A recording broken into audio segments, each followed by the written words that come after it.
The protagonist had devoted his entire life to serving the Empire, dreaming only of one day returning to his homeland. Yet in the end, he was betrayed and cast aside. Through a mysterious artifact, however, he was granted a second chance, reborn as an infant into a noble family. Determined to take revenge, he vowed to use his former knowledge and newfound powers as a necromancer to rise again. Quickly recognized as a prodigy, he began his new journey to reclaim everything he had lost. The story then shifts to Earth in the year 2025. Amid a devastating war between humanity and monstrous creatures, a soldier lies mortally wounded on the battlefield. As a towering beast closes in for the kill, Commander Han Seong, the supreme leader of Earth's final defense force, intervenes, saving the man at the last moment. Han Seong engages the monster in a fierce battle, dodging its relentless strikes and countering with precise attacks that slice through its tentacles. He orders the wounded soldier to get back up and fight, and the man obeys, rejoining the struggle amid waves of monstrous enemies that have plagued humanity for decades. Believing victory is near, Han Seong charges toward the last remaining monster, but just as he prepares to strike, a brilliant golden magic circle materializes in front of him. Before he can react, chains of light wrap around his body, pulling him away from the battlefield. Disoriented,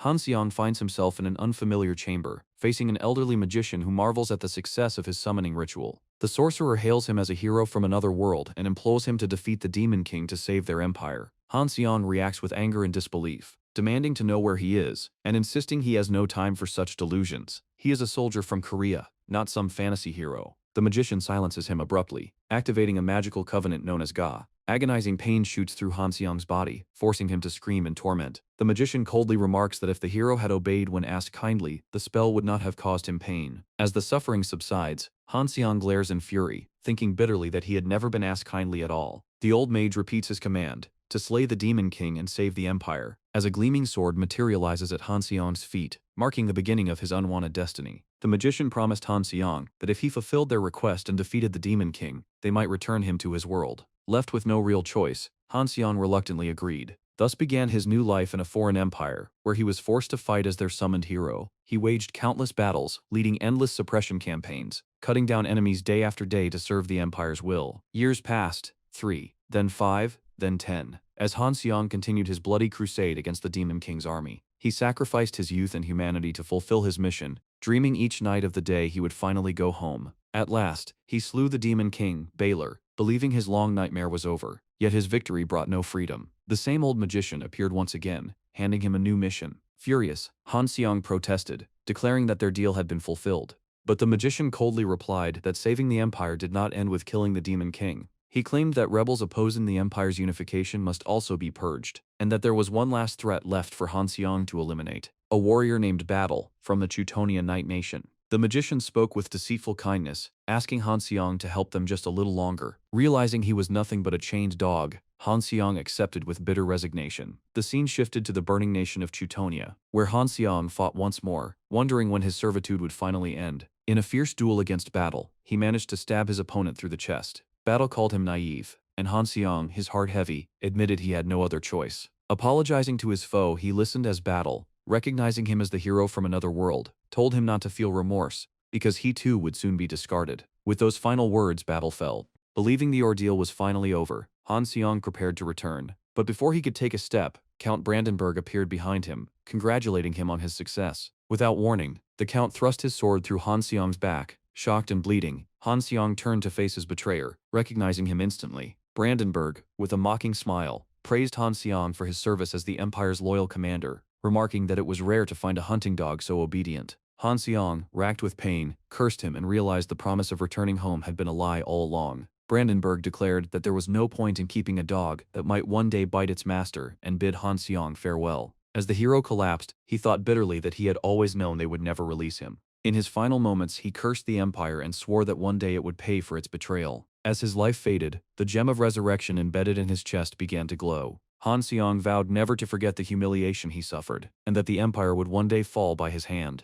That same night, while his body perished, a new life began elsewhere, inside a noble household where a duchess rejoiced at the birth of her son Dale. The duchess gazed lovingly at the newborn in her arms and softly told him that she was his mother. The infant Han Seong, reborn, looked up at her and then at the man standing beside her, sensing an uncanny familiarity. In the next moment, recognition struck. The man was none other than Duke Jackson, the Empire's most powerful necromancer and master of dark magic. With that realization, Han Seong understood where he was. Necropolis, the Empire's capital of black magic, specifically within the tower that governed it. The resurrection stone he had hidden long ago had worked. That single-use artifact, concealed during his tie as the Empire's chained hunting dog, had granted him a new life. Fate had chosen to make him the eldest son of one of the Empire's highest-ranking noble families. The infant smirked inwardly, realizing he had been born into privilege. Secretly, he vowed that once he mastered necromancy, he would destroy the corrupt empire that betrayed him. Duke Jackson soon noticed something unusual. Baby was not crying. Concerned, the Duchess asked the nurse to examine him. The nurse remarked that it was strange indeed, for the child's breathing was clear and strong.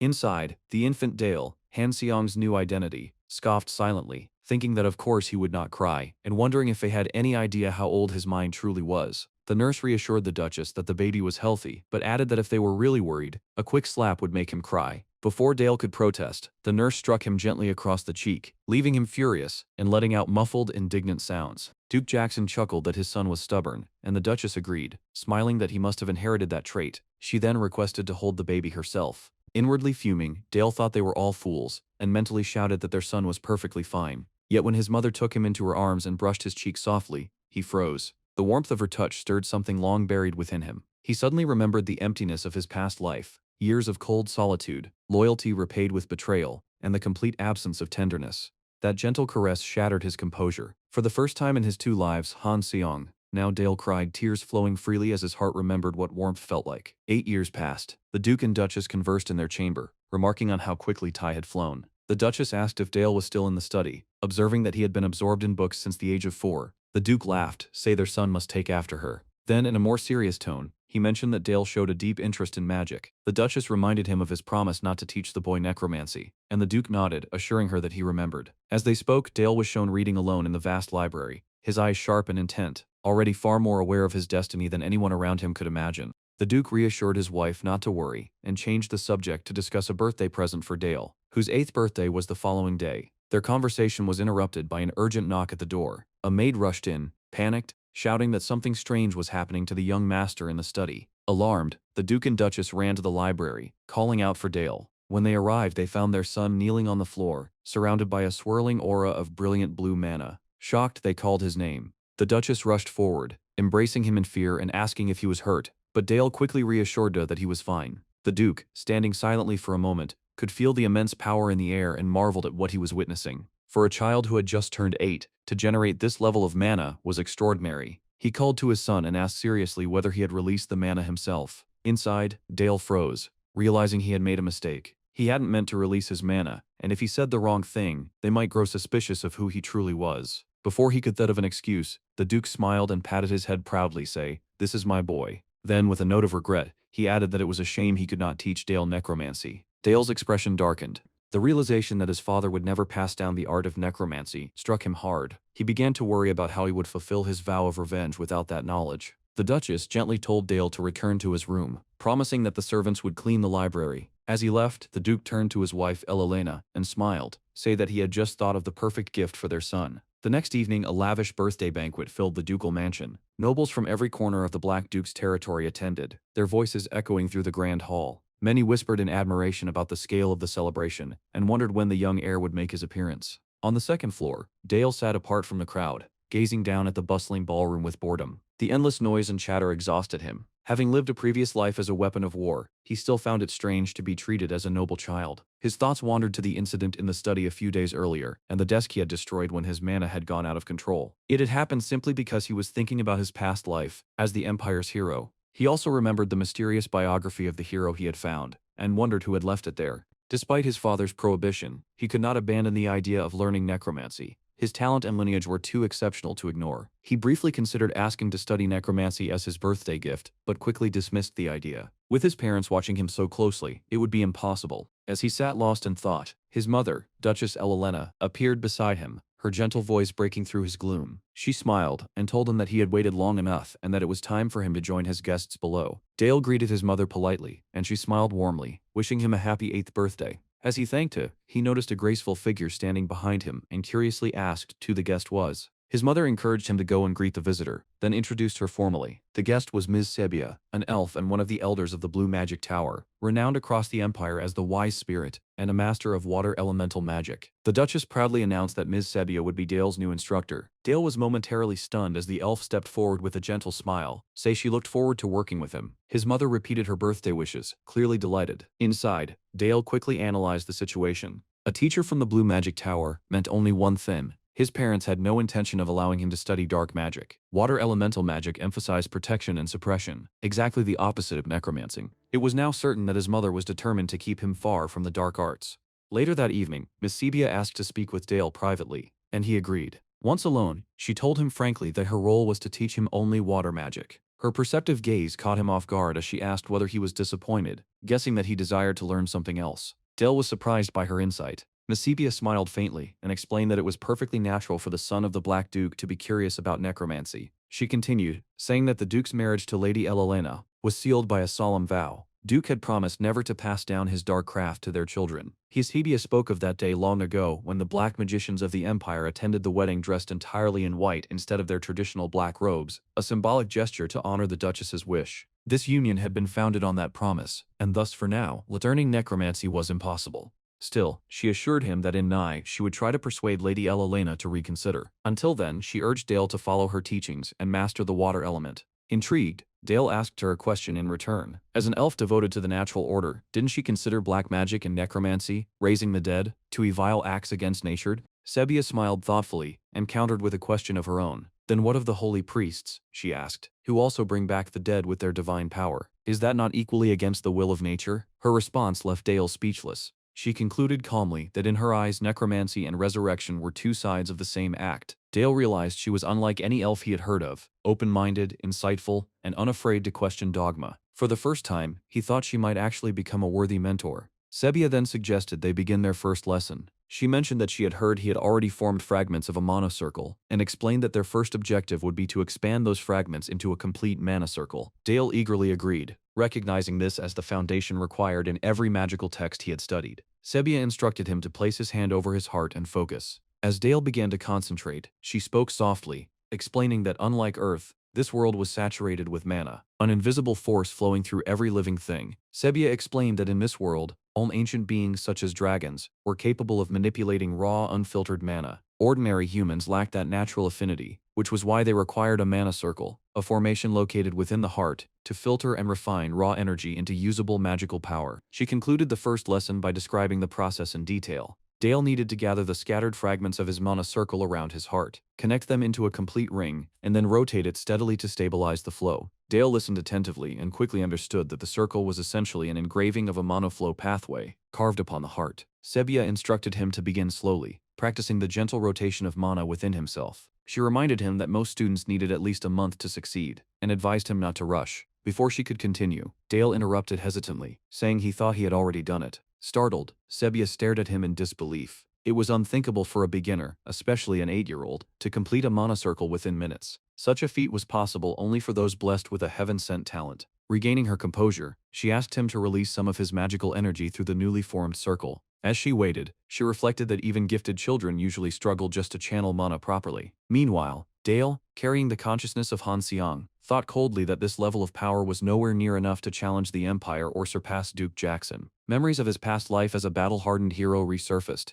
Once wielded deadly combat magic through seals engraved on his body. Yet this life was different. His new vessel, the heir of the Black Magic Tower's master, seemed to absorb mana as naturally as breathing. A new idea began to take root in his mind. Perhaps he could master other types of magic beyond water. He focused his mana, guiding it from his heart through his arm to his fingertips, visualizing the ultimate weapon shard that would one day destroy the Empire. He shaped the energy into a solid form. To Sebia's astonishment, the mana condensed into a crystalline projectile, a nearly perfect ice bolt. She whispered to herself that this should have been impossible. Spells of that complexity usually collapsed under their own instability when condensed and released. Assuming it would lack destructive power, she watched as Dale aimed and cast the spell. The ice bolt struck a nearby tree, exploding with a deafening impact that reduced it to splinters. Sebia's eyes widened in disbelief. The ice was so dense and sharp it pierced the trunk cleanly before shattering it entirely. No ordinary child could have achieved such precision, let alone produced a spell of that magnitude. Dale turned toward her with a disarmingly innocent smile and asked softly if he had done something wrong. Sebia stood speechless, utterly shaken, realizing that the boy before her had not only circulated mana and released power, but had also instinctively fused it with elemental energy.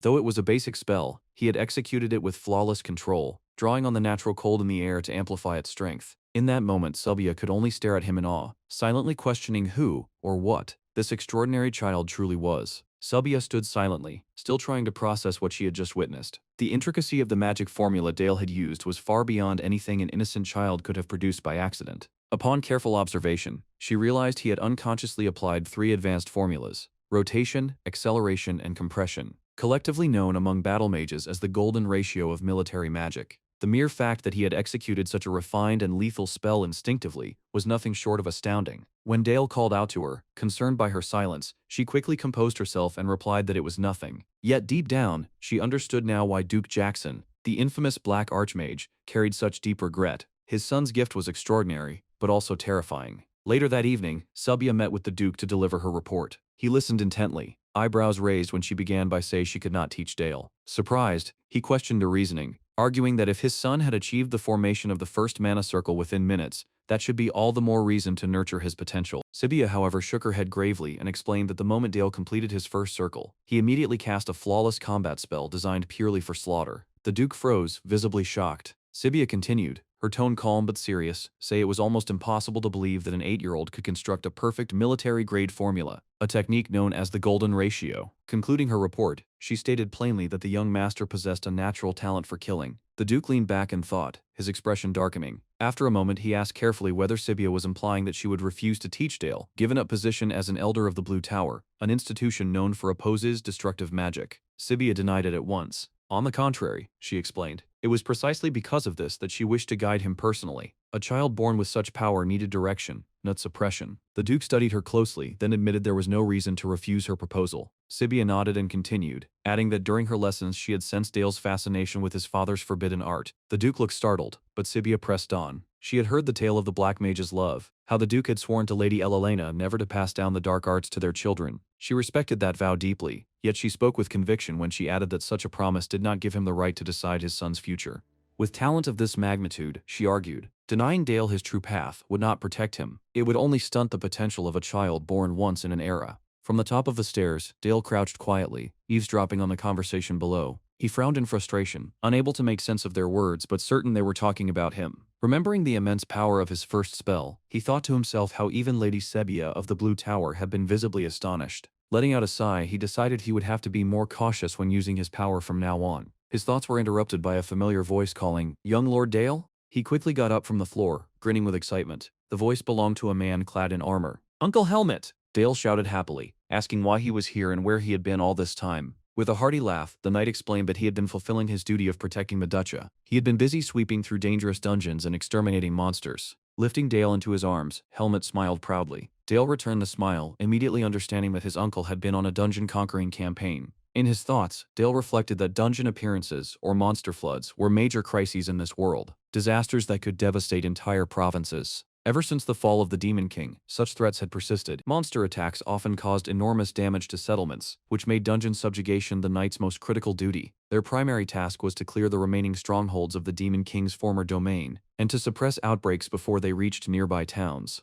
He also noted grimly that the situation in the Duchy of Saxon was far worse than most, and that he himself was indirectly responsible. In his past life as Han Xiang, after defeating the Demon King, the Empire had granted the Duke of Saxon dominion over the Demon King's ruined territories, ordering him to reclaim and purify those lands. In truth, it had been a political maneuver, a way for the Empire to dump its dirtiest work onto others under the guise of reward. Back in the present, Dale looked at his uncle with genuine concern and told him not to get hurt. Helmet was touched by the young lord's words, smiling warmly at his kindness. At that moment, Duke Jackson entered the hall. Dale immediately called out to his father, and Helmet bowed respectfully, receiving the Duke's thanks for his efforts on the campaign. Moments later, Duchess Elelena arrived, curious about the commotion. Dale wondered silently what she was doing there. The Duchess hurried to her son, eyes shining with pride. "I heard you reach the first circle," she exclaimed joyfully, fussing over him and praising his accomplishment as extraordinary. The Duke smiled too, congratulating his son, and telling him that if there was anything he wanted, he should not hesitate to ask.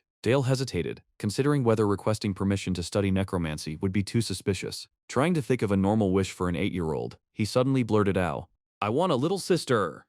Both parents froze, faces turning red. The Duke cleared his throat awkwardly before replying, I will try. Dale cheered enthusiastically, completely unaware of their embarrassment, or perhaps pretending not to be. Outside the tower, Captain Helmet laughed uncontrollably after hearing about the young lord's unexpected request, while another knight begged him to stop laughing so loudly. That night, Dale lay in bed, exhausted from the day's events. Pretending to be an innocent child at his true mental age felt increasingly tiring. He wondered if his fatigue came from using magic earlier. Suddenly, a sharp burning pain shot through his body, and his surroundings darkened. In a vivid nightmare, he saw the figure of Count Brandenburg, his old betrayer, stepping out of the shadows. The man's voice echoed coldly through the darkness, greeting him with a sinister smile.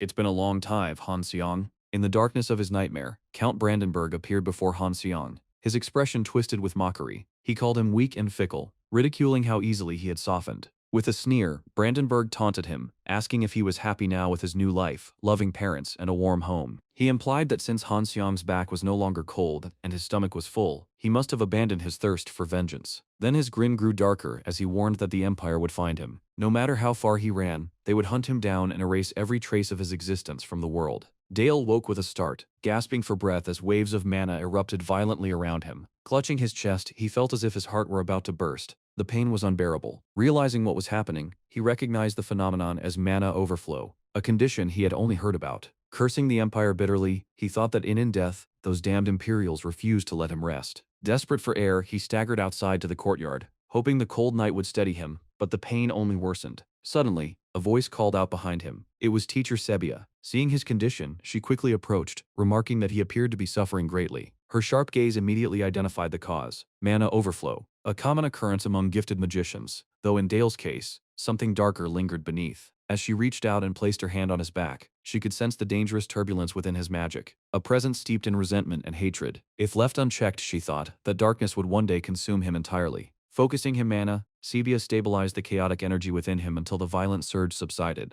Dale gasped as the pain faded, realizing that the overflow had vanished. Teacher Sebia, he muttered weakly. She smiled reassuringly, and told him that the essence of magic is a reflection of one's heart. That was why the same spell could vary so greatly depending on who cast it. She explained that his magic, while extraordinarily powerful, carried an inherent affinity for taking life, a dangerous gift that must be carefully guided. Then she handed him a book. As Dale looked down and saw the black-bound tome, his eyes widened in shock. It was a necromancy spellbook. Sebia smiled gently and said that perhaps fate had brought her to him for this very reason. She wished him a happy birthday. Overwhelmed with emotion, Dale stepped forward and hugged her tightly. Sebia blinked in surprise before softening, patting his head affectionately and teasing him for still being such a spoiled child at his age. A few days later, Sebia took Dale to the open plains beyond the northern gate for further training. As they stood together, she pointed toward a rabbit grazing nearby. Dale confirmed he saw it, and Sebia told him to remember the hunting lessons he had once shared with his father. Taking a breath, Dale focused his mana and released a sharp ice spell. The rabbit froze instantly and fell lifeless to the ground.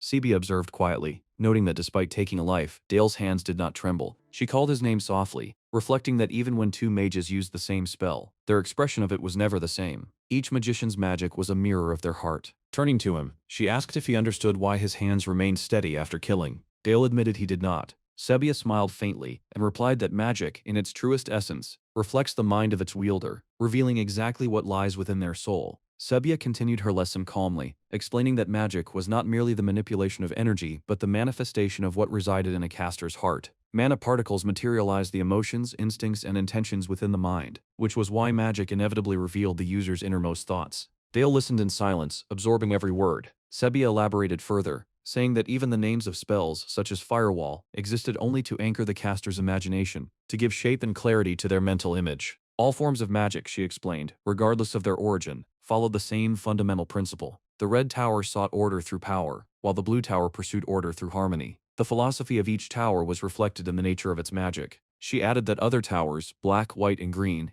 each followed their own doctrines as well. Then, abruptly, she paused and smiled faintly, saying that this part of the lesson was still too early for him to understand. Dale blinked in confusion but nodded respectfully. Changing focus, Sebia moved to a new topic: the basic principles of necromancy. Using the corpse of the rabbit Dale had killed earlier, she began to demonstrate how mana could animate the dead. She explained that this form of magic revolved around channeling mana into a corpse, creating threads of control that connected the caster's will to the creature's body. Following her guidance, Dale concentrated, forming delicate strands of mana that attached to the rabbit's head, spine, and joints. The air pulsed faintly with energy as he stabilized the flow. Moments later, the lifeless rabbit stirred, glowing faintly with a purple aura as it rose to its feet. Sebia smiled in approval, praising his remarkable control. Encouraged, she asked him to attempt the next spell. Dale nodded confidently, focusing his mana once again. This time, he cast Frozen Armor, encasing the undead rabbit in a shimmering shell of ice. Sebia examined the result and commended him, remarking that the armor's shape was quite refined for a first attempt.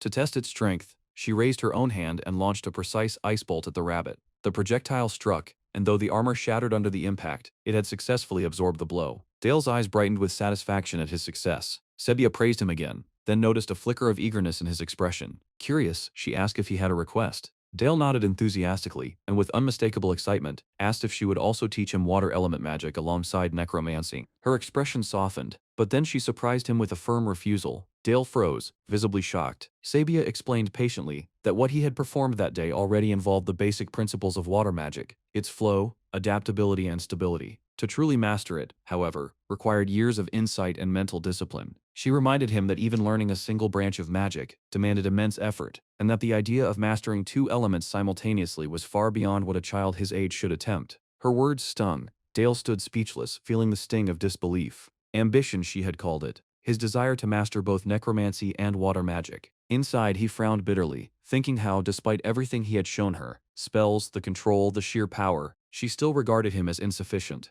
as though he were merely an overreaching child rather than the soul of a man who had once faced gods and kings. Dale felt a sharp sting of disappointment as Sebia's refusal echoed in his mind. She had promised they would find a way together, yet now she dismissed his ambition as childish overreach. His excitement faded into quiet frustration. Seeing his downcast expression, Sebia gently ended the lesson for the day and told him to rest. That night, however, Dale could not accept defeat. Alone in the dimly lit study, he surrounded himself with open books and glowing runes of dark energy. Determined to prove he could master both arts on his own, he began to experiment, channeling mana through overlapping patterns of ice and shadow. The air shimmered faintly with the pulse of forbidden power as he worked through the night without rest. When morning came, Sebia greeted him as usual, but quickly noticed his pale face and weary eyes. "You look exhausted, Dale," she said softly. "Did you sleep at all?" He replied that he had stayed up a little late preparing something. Concerned, she reminded him not to overwork himself. Dale nodded with a polite smile, but his eyes still carried the quiet determination of someone who refused to yield. Later that day, on the snowy plains where they often trained, Dale revealed what he had been working on. He summoned a dark magic circle and merged it seamlessly with ice element magic, coating the undead rabbit in a new version of frozen armor, now reinforced with sharp crystalline spikes. Sebia observed with growing surprise as the young boy's spellwork glowed brilliantly. "You've completely mastered it," she murmured. Suddenly, the armor shattered violently, exploding outward in a storm of razor-edged ice shards. Sebia flinched back, momentarily stunned. "A frost explosion?" she whispered in disbelief. Yet voice she could react. The rabbit's corpse began to pulse with ominous purple light. A surge of dark energy erupted, triggering a second blast. A corpse explosion. The two spells intertwined mid-A, combining into a devastating wave of ice and darkness that tore through the field. Sebia raised a shield of mana, just in time as a storm of icy blades and black energy crashed around her. When the smoke cleared, Dale stood before her calmly, his clothes fluttering from the residual force of the blast. Holding an orb of blue light in one hand and a sphere of shadow in the other, he declared proudly, "I combined the corpse explosion with the frost explosion. In other words, I merged dark and water magic. Is this enough to be considered a dual magician?" Sebia stared at him in stunned silence. The entire plain was marked with deep cuts where shards of ice and bone had struck like blades. The destructive precision of the technique left her breathless. She analyzed the aftermath, realizing that the merging of frost and corpse explosions had multiplied the damage radius far beyond what either spell could achieve alone. It was a method clearly devised for battle, merciless, efficient, and born from experience. This child's heart, she thought with unease, is far too accustomed to killing. Before she could respond, Dale turned suddenly and waved. "Sir Helmet," he called out. The knight approached on horseback, smiling broadly beneath his armor. "Young Lord Dale, Miss Sebia," he greeted warmly. Dale ran toward him, asking eagerly if he had just returned from another dungeon expedition. Helmet laughed, explaining that this time it was only a minor monster subjugation, but that the Black Cavalry had faced some resistance. The Black Cavalry, Duke Saxon's elite knights, were famed across the continent for their unmatched might, and Helmet himself was one of the legendary Seven Swords. Dale's eyes shone with admiration. He reminded Helmet of his promise to teach him swordsmanship someday, insisting that no teacher could be better. The knight chuckled and replied that Dale was welcome any time. "Then I'll come see you soon," Dale said, beaming. Helmet nodded, advising him to head inside before he caught a chill and wishing him a safe return. After the training ended, Sebia suggested they return to the tower, and Dale agreed without argument. That night, the atmosphere within the ducal mansion grew tense. Duchess Elena and Duke Jackson sent for Miss Sebia, summoning her to discuss something urgent concerning their son. Sebia stood before the Duke and Duchess, speaking frankly. She reported that young Lord Dale had already mastered the first mana circle for both necromancy and water magic. The Duke's expression darkened immediately. He reminded her sharply that she had been instructed to teach the boy only water magic. Sebia acknowledged this but defended her decision, explaining that as a teacher, her duty was to nurture the student's curiosity and potential. Dale's desire, she said, was not limited to one discipline. Before the Duke could respond, Duchess Elena intervened. With calm resolve, she stated that since this was Dale's wish, they should allow him to continue learning water magic under Sebia's guidance. Sebia accepted the decision with a respectful nod, and both parents thanked her sincerely for her efforts. Before taking her leave, Sebia bowed deeply to the Duchess and apologized for unintentionally causing her to break her vow not to involve Dale in necromancy. After Sebia's departure, a heavy silence lingered between the Duke and Duchess. Elena sighed softly, admitting that their son was far from ordinary, a dual magician at just 8 years old. Though his power sometimes frightened her, she smiled faintly and said that such brilliance was precisely what made him their son. The Duke then called her name, his tone unusually solemn. To her surprise, he announced that he intended to teach Dale necromancy himself. He explained his reasoning with conviction. As a lord, he wanted his heir to possess the strength to shoulder the burdens of leadership. As a magician, he desired to guide such a rare prodigy, and as a father, he wished to pass down his legacy personally. Bowing his head, he apologized deeply for breaking his promise to her. Elena approached him with a gentle expression. She said she understood his decision. The world still viewed necromancy as a cursed art, a magic of death whispered about in fear. That was why she had once tried to forbid it. But now, she saw things differently. Placing a hand on his chest, she asked him not to suppress their son's destiny but to nurture it, so that Dale could become a necromancer strong enough to silence those who mocked or feared them. The Duke's eyes softened, moved by her words. He asked quietly if she truly meant it. Elena nodded and embraced him. "Ayu," she said, "make him strong." The Duke returned to embrace and vowed that he would dedicate everything, his power, his knowledge, even his life, to ensure that their son would become the greatest necromancer the Empire had ever seen. Days later, Dale found himself standing in the dimly lit depths of the castle's underground workshop, the infamous Black Duke's private chamber of magic. His father stood before him, arms crossed and expression stern. "I'm disappointed in you," the Duke said coldly. "You've been animating corpses all this time without even understanding what you were moving, haven't you?" Dale clenched his fists, thinking bitterly that Sebia had only taught him the basics. What else had his father expected? But before he could speak, the Duke continued, his voice firm. "From this day forward, as long as you train under B, you will forget every piece of primitive magic you've used. You will learn the foundation of necromancy, as it was meant to be understood." He gestured to the rows of skeletal diagrams and anatomical charts that lined the stone walls. "Your first lesson," he declared, "is to memorize the complete skeletal and muscular structure of every living creature. Only when you understand life in its entirety will you have the right to command death." Dale looked around at the grim workshop, bones, organs, and preserved bodies arranged like instruments of study, and realized that his true training as a necromancer had just begun.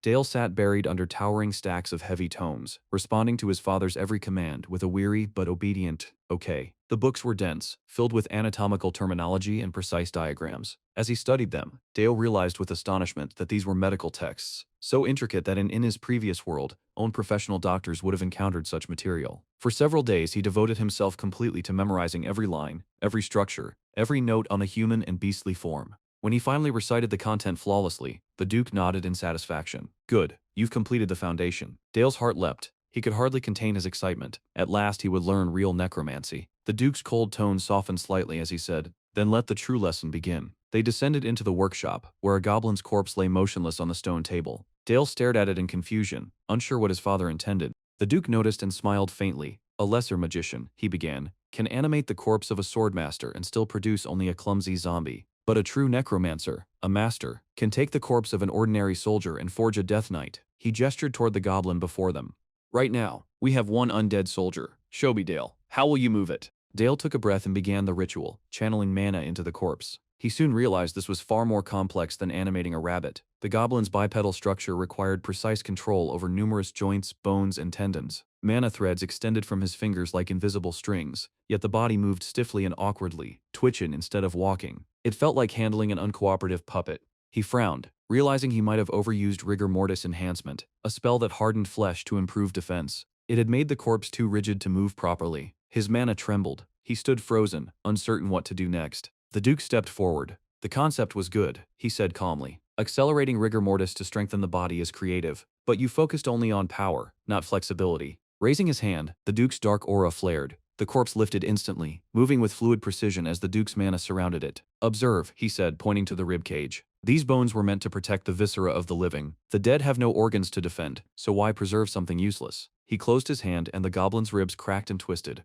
transforming into curved bladed protrusions along its chest. Its fingers elongated into sharp claws. Dale watched, wide-eyed, as the lifeless form became a monstrous weapon. His father's voice echoed through the dim workshop. "Necromancy is not about imitation, it is about transformation. You must understand the body's design, then reshape it according to your will. That is the essence of dark magic." In awe, Dale whispered, "Father," and then asked, "What is the philosophy the Black Tower follows?" The Duke's eyes hardened. "Truth," he answered simply. "Truth is found within death. Only by comprehending the weight of life can we reach that truth." He placed a firm hand on Dale's shoulder. The touch triggered a sudden rush of memories, flashes from his previous life as Han Seong. Flames surrounded him. A man knelt before him, trembling and begging for mercy, calling him a hero, pleading for his life. Han Seong's cold eyes had offered none. The blade fell without hesitation. The vision faded, and Dale shuddered violently, his face drained of color. The Duke noticed immediately and frowned. "Dale," he said, lowering his voice, "are you all right?" Dale nodded weakly, though his heart still pounded in his chest. The ghosts of his past, of the countless he had killed, were not as easily buried as the dead he commanded.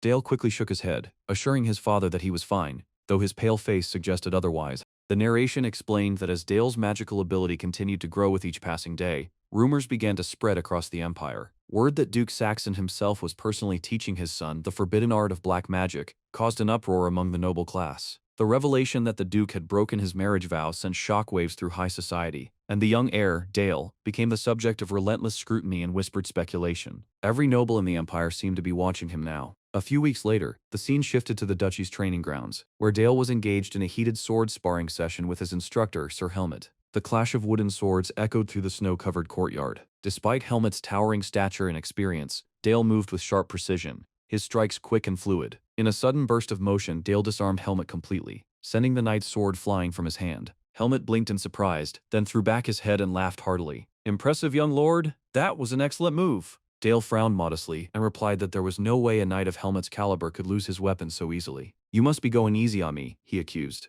Helmet scoffed and shook his head firmly. "Absolutely not. I used real swordsmanship, not a sparring trick. Anyone else would have fallen from just one strike. You're truly exceptional, young master." With a teasing smile, he added that it was a pity Dale was a magician, since magicians were always surrounded by guards and layers of protective spells. "You hardly need to train this hard with the sword. So Telly, why push yourself like this?"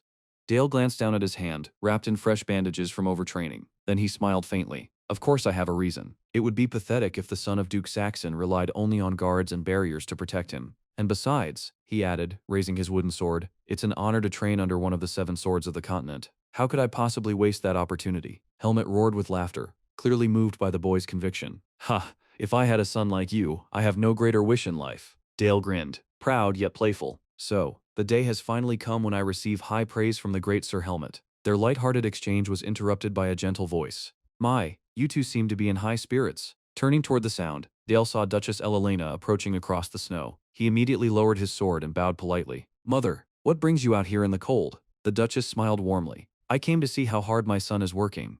"You've impressed everyone, Dale." Then her tone softened with excitement. "I also have some news to share, and it's about the birthday present you asked for." Dale blinked, puzzled, trying to recall what gift she meant. A brief flashback flickered in his mind. Him standing before his parents weeks earlier, blurting out his innocent wish with childlike enthusiasm. "I want a little sister." His eyes widened in realization as he turned back to his mother, who only smiled knowingly, her hand resting gently on his stomach. Dale is stunned when he hears the news. His mother smiles warmly and tells him that he'll have to look after his little sister from now on. Dale, overflowing with excitement, promises loudly that he absolutely will. 10 months later, he's shown gazing down at his newborn sibling. His mother asks if she amazes him, and he answers yes, astonished by how tiny she is. He gently touches her cheek, admitting he still can't believe this little baby is his sister, and calling it incredible. His mother asks if he wants to hold her, and Dale hesitates, suddenly nervous. She encourages him to shy away, and the Duke adds that it's not difficult. He found it quite easy when he held her. Dale finally lifts his baby sister into his arms. His mother asks what he thinks, say the baby looks just like him. Duchess Elena remarks in surprise that the baby cried non-stop when her father held her, yet she hasn't made a single sound in Dale's arms, even smiling peacefully. The Duke asks his son how it feels to hold his little sister. Dale replies that although she weighs almost nothing, he feels a tremendous heaviness. His father tells him that this feeling is the weight of life. and instructs him never to forget it. The Duchess reminds Dale that it's time for his lesson and that Miss Sebia is waiting. The scene shifts to a snowy field, where Sebia tells Dale that today's lesson will be a practical sparring session. Dale asks nervously if he's really supposed to attack her, and Sebia urges him not to hesitate and to give it everything he has. Dale agrees and begins forming a magic circle. Sebia prepares herself as well, eager to see how much he's grown. Dale starts the duel by firing a large ice bolt at his instructor. Sebia catches it effortlessly with her hand and crushes it, calling it far too slow for a first move. She mocks him casually as she holds a leftover shard, while Dale stares in disbelief. Suddenly Sebia hurls the shard back at him with force, yelling at him to raise his barrier. The shard slams into the ground and explodes at Dale's position. Dale gets up from the snow, realizing that without his last-second shield, he would have been seriously hurt. Sebia watches him with admiration, impressed he managed to cast the ice shield spell in that tiny window of time. She praises him, and tells him to come at her again. Dale focuses and activates a new formula, Ice Wall. Placing his palms on the ground, he commands the ice to rise. Sebia is caught off guard, wondering why he's using a defensive spell like Ice Wall in the middle of combat. She then notices the dense structure. Dale has reinforced the molecular bonds of the ice, making it nearly as strong as steel. She keeps wondering why he chose a defensive move, assume he might need a moment after her last attack. But behind the wall, Dale is already setting up another spell, Ice Explosion, the fragmentation technique. Dale gives the order, and the wall detonates. The massive ice structure erupts outward, and Sebia realizes with alarm that the explosion was deliberately crafted to scatter ice fragments in every direction, putting her directly in the path of the blast. Dale cheers at the success of his spell, analyzing what he just cast, a composite technique made by creating an extremely dense ice barrier, compressing it even further, and then layering explosive magic onto it. By reinforcing the ice on a molecular level before compressing it, he had essentially transformed the entire wall into a giant grenade. Confidently watching the smoke rise, he believes this time even his teacher won't be able to escape unscathed. He spots a silhouette forming inside the haze, and calls out with concern, until he sees Sebia frozen solid, and then breaking apart into pieces. Horrified, Dale shouts her name, but the real Sebia appears calmly behind the shattered figure with a smile, asking if he was looking for her. Dale stands speechless as he realizes what had exploded was only an illusion. Sebia praises his remarkable skill just as a thin cut appears on her cheek from the attack. She admits she never imagined that a First Circle mage could injure an elder from the towers. Dale panics and apologizes, insisting he didn't intend to harm her. Sebia assures him she knows that, adding that in fact she is grateful for the wound, leaving Dale completely puzzled. She explains that this injury shows he trusted her enough to reveal his full strength. Sebia kneels down, declaring that as his instructor, nothing could make her happier. Dale asks if she truly means it, and she answers immediately, calling him her exceptional student. She pats his head and marvels at how he managed to create such a spell. Dale replies that it was only possible thanks to her teachings. He then falls quiet as he notices Sebia drifting into deep thought. Later, the Duke asks Miss Sebia about the cut on her cheek. She tells him it was a result of her own carelessness during a lesson with the young lord, praising the astonishing sharpness of his magic. The Duke comments that he constantly feels indebted to her, but Sebia insists that instructing someone so gifted is a pleasure. The Duke then seizes the chance to request another favor. She tells him to go ahead. The Duke explains that they've received reports of a band of orcs crossing the mountains and entering their territory. Although the intrusion is minor and a small night squad could handle it, he has decided that Dale will take part in the battle. Sebia immediately objects, saying the young lord isn't ready for such danger.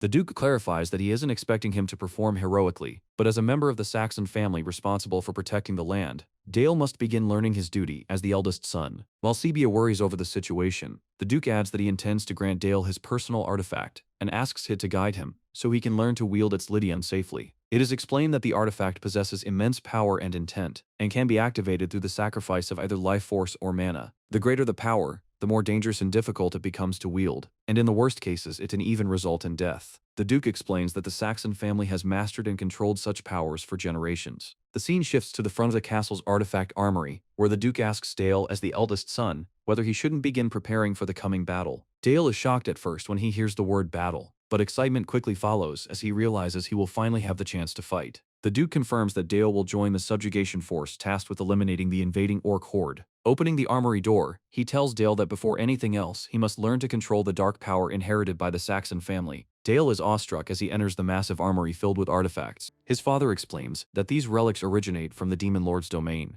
and are under their stewardship. They are heirlooms seized during the reclamation of that domain, since their ancestors' time, and must never be compared to ordinary magical items. Dale can feel the overwhelming energy radiating from them. The Duke stresses that each one is dangerous, and warns his son not to recklessly touch anything before he learns proper control. But as he finishes speaking, he turns and realizes Dale has vanished. Wondering where his son went, The Duke looks around. Dale had already wandered deep inside, thinking he must find an artifact that suits him. Suddenly, he hears a voice calling out from one of the relics, saying it senses the hatred inside him, that he desires vengeance. More artifacts join in, urging him to choose them so they can annihilate his enemies together, while another mocks him as a coward and demands he wear it so they can tear everything apart. Dale realizes that these dark artifacts are reacting to the grudges he still harbors, but he rejects all of them internally, believing none of them are enough and that he needs something far stronger. He stops when he notices a cloak beside him, wondering how long it has been there. Recognizing it instantly, Dale realizes it is the Cloak of Shadow. He immediately remembers it as a high-level artifact once used by Duke Berta, the Demon King's army commander he had faced in his past life. The cloak possessed the ability to manipulate shadows, make its user incredibly difficult to fight. Thrilled, Dale decides he has to wear it immediately, but his father calls out to him in alarm. Dale ignores the warning and puts it on. The moment he does, his consciousness is dragged into a pitch-black space where a voice echoes through him, screaming over and over, "I'm hungry." Outside, the Duke observes, stating that the process has begun. He notes that this shadow is no ordinary entity. In the past, users of the cloak had summoned raging storms of shadow and controlled them like living creatures. But to command the shadow beast, the wielder must subjugate it completely. Within his consciousness, Dale faces the manifesting shadow creature, realizing that overpowering it will be anything but simple. Outside, the Duke and teacher Sebia anxiously watched the enormous sphere of shadow swallowing Dale. Sebia voiced her worry, say far too much tide had passed already, and the Duke warned that if the delay continued, Dale's mind would collapse and he would be consumed entirely by the shadow entity. Sebia was horrified, and the Duke decided they had no option left but to intervene and pull him out by force. But before they could act, the shadows suddenly scattered, and Dale emerged calmly wearing the cloak. His father called out to him, and Dale answered without panic. Sebia rushed over, deeply shaken, but Dale reassured her that he felt perfectly fine, just a tiny pricking sensation. The Duke could hardly believe it, stunned that Dale remained completely unharmed. He continued to marvel at how a child's body could withstand such a powerful artifact. But Dale interrupted them with a cheerful smile, asking his father if he could try on more of the artifacts. Both the Duke and Sebia were utterly shocked by his request. The Duke reluctantly agreed, and Dale thanked him with excitement. He continued exploring the artifacts in the armory for an entire day. A few days later, at the Duchy's training grounds, Sir Helmet noticed the cloak Dale was wearing and instantly recognized it, asking, "Isn't that the Cloak of Shadow?" Dale confirmed it. Helmet remarked that the artifact was notoriously hard to control and asked how Dale was managing. Dale answered that it barely bothered him, aside from a slight prickling. Helmet found this extremely unusual. Dale smiled and made up a playful excuse, say the cloak had probably been lonely and clung to him the moment it saw him, maybe because it wanted to be friends. Helmet laughed, say the young lord had a kind heart to see such a dangerous artifact as something longing for companionship. Dale thanked him as the shadow beast appeared under his foot, being forcefully restrained. Dale told Helmet he had a request, and Helmet replied he was willing to do anything the young lord desired. Dale asked for a real duel as combat practice. Helmet agreed eagerly, promising to give his best so as not to disappoint him. As they got ready to spar, Dale thought that choosing one of the 7 swords of the continent as a partner might have been excessive, given how overwhelming his presence alone felt. Helmet noticed his unease, and reassured him that he would only use basic swordsmanship without aura. Dale thought Helmet was going easy on him, believing a true knight should always fight with full spirit. He prepared to strike as shadows surged from the cloak, thinking to himself that the real purpose of this battle was to train in controlling the Cloak of Shadow under the disguise of sparring. The artifact's true worth depended on his ability to transform its shadows into powerful weapons. Seeing this practice as essential, Dale unleashed a barrage of shadow blades at Helmet. Helmet received the attack, and Dale was stunned when he saw Helmet break the shadow blades using sheer physical strength alone. Without even drawing on his aura, the power was terrifying. Helmet laughed, praising the young lord's performance, and then declared it was his turn to attack. Dale instantly leapt back to defend, but Helmet was taken aback when sharp shadow spikes burst from the ground, blocking his advance. Helmet admired the cloak's remarkable ability to set up ambushes like that. Helmet brought his sword crashing down onto Dale's shadow defenses, and Dale let out a strained groan under the sheer force of the blow. He managed to block Helmet's relentless follow-up strikes, but each impact pushed him farther back. Helmet stared in disbelief, wondering how Dale could possibly withstand his strikes blows strong enough to break normal swords with ease. He realized then that a high-level artifact truly was on another level. Fired up with excitement, Helmet shouted for Dale to keep going for 10 more rounds, and the two continued clashing fiercely. Later that day, when training ended, the ordinary knights who had been watching whispered among themselves in awe.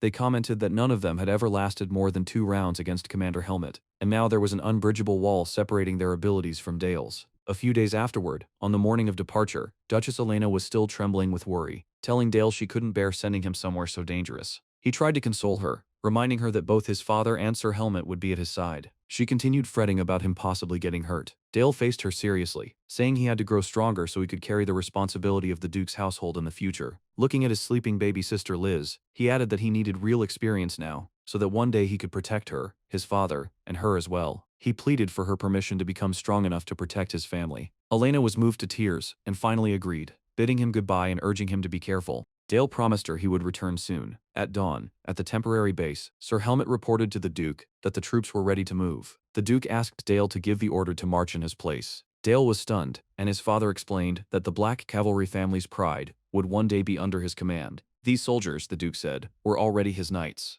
Dale realized these weren't his father's men, they were his, and that this would be his first true battle as Dale. Determined, he declared that the time for departure had come.